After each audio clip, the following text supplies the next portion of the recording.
75 years ago today, the RAF scrambled its airmen and launched attacks against German fighter aircraft off the English coast. It was the beginning of what became known as the Battle of Britain, the first significant Allied victory against the Nazis.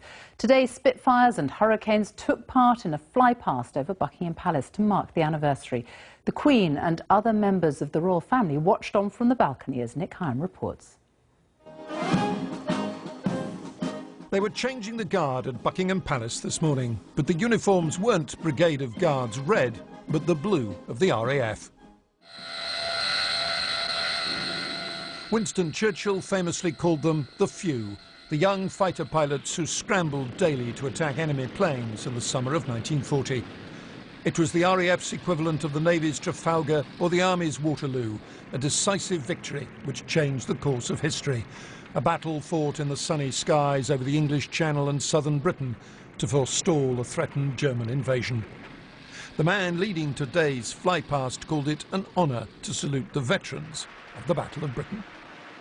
It's very difficult to imagine what those guys went through at such a young age, thrown into battle like that, many times a day, day after day, not knowing if they were going to come back. Watched by the Queen and other members of the royal family, the RAF's Battle of Britain flight came down the Mall. First came 3 Spitfires, and between them a pair of Hurricanes, the less glamorous but equally effective workhorses of wartime fighter command. And watching from the forecourt of the palace, 6 members of a rapidly diminishing band, the brave men who fought and flew in the battle.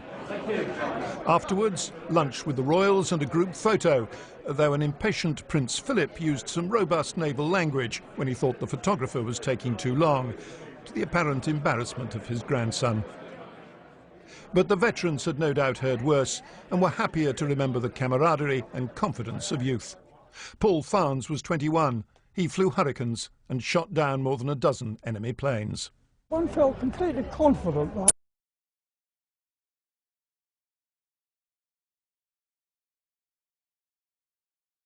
Never afraid. I never